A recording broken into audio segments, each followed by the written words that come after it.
Hi everyone. This is the second presentation in the series of generative AI. So let's begin the presentation. Let's briefly explore where deep learning fits as a subset of machine learning methods. While machine learning is a broad field that encompasses many different techniques, deep learning is a type of machine learning that uses artificial neural networks, allowing them to process more complex patterns than machine learning.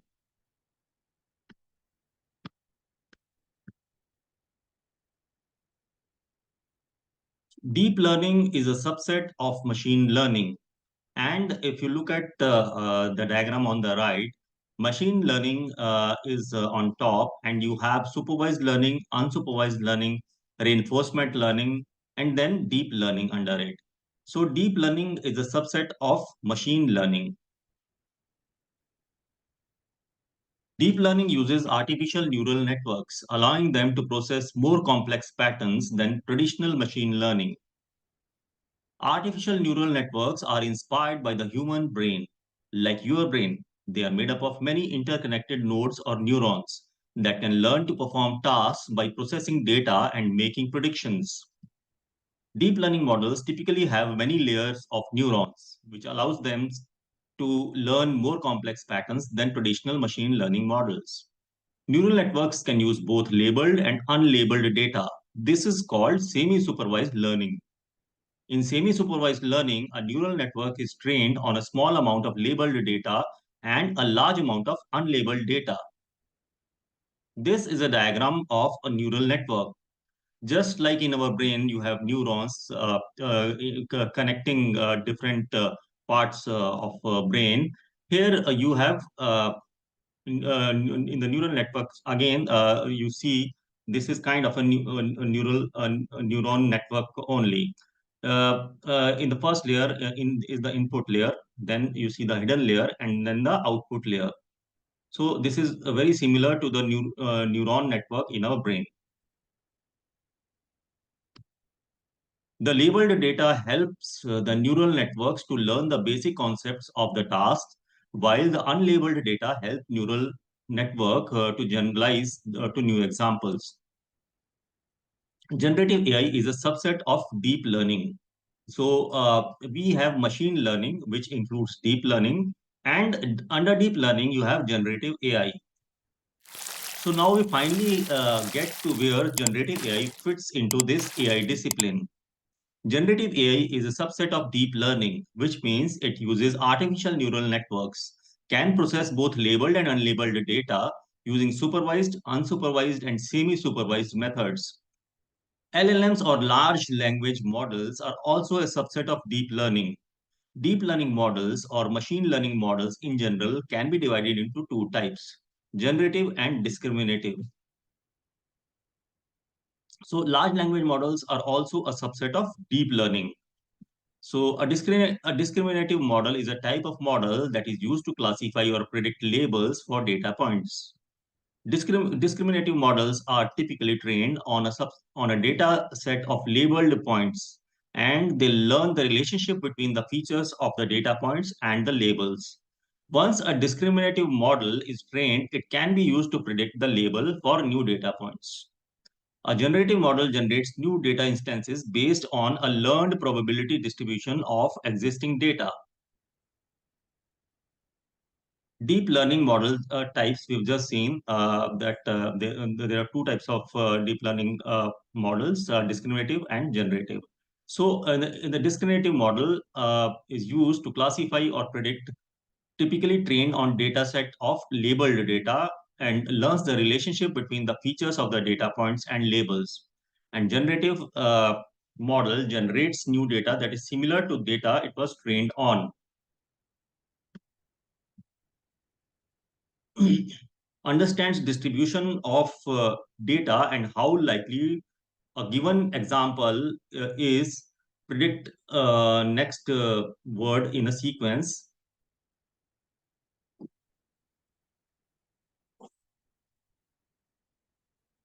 Discriminative technique, it can help classify an image. Let's say if it's an image of a dog, so it can classify as a dog or a cat. In generative technique, generative model can generate dog image. Generative models generate new content. Take this example. Here, the discriminative model learns the conditional probability distribution or the probability of y, our output, given x, our input, that this is a dog and classifies it as a dog and not a cat. The generative model learns the joint probability distribution or the probability of x and y if p is a function of x, y, and predicts the conditional probability that this is a dog and can generate a picture of a dog. So in the predictive ML model, it learns the relationship between the data and the label to get the output as a label. And then in the generative AI model, it learns the patterns in unstructured content. And the output is the new content. It's not generative AI when Y is a number, discrete, class, or probability. It's Gen AI when Y is a natural language, image, audio.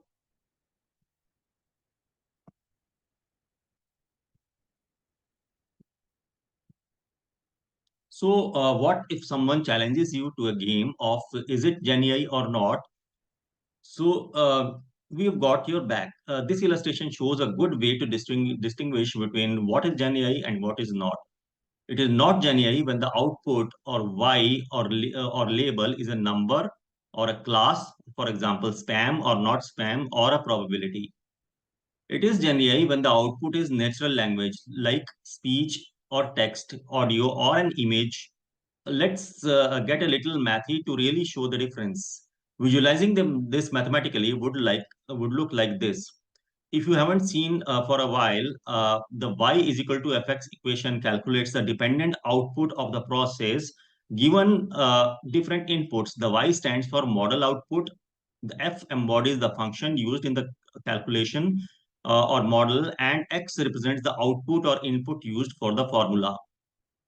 So y is equal to fx, where x is a variable which can give different values of y, given a value of x. So it's not Gen AI when y is a number, a discrete class, or probability. It is Gen AI when y is a natural language, image, or audio. If the y is a number like predicted sales, it is not generative AI. If Y is a sentence like define sales, it is generative, as the question would elicit a text response. The response would be based on all the massive, large data the model was already trained on. Classical, supervised, and unsupervised learning. So, in the classical model, you had a training code and labeled data. Then the model was built around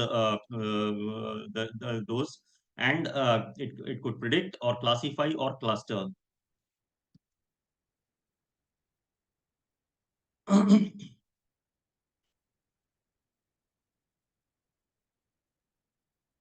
Gen AI supervised, semi-supervised, and unsupervised learning.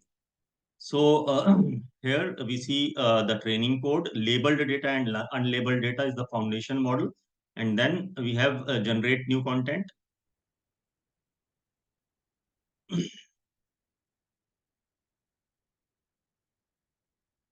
And finally, it could generate text, code, or image.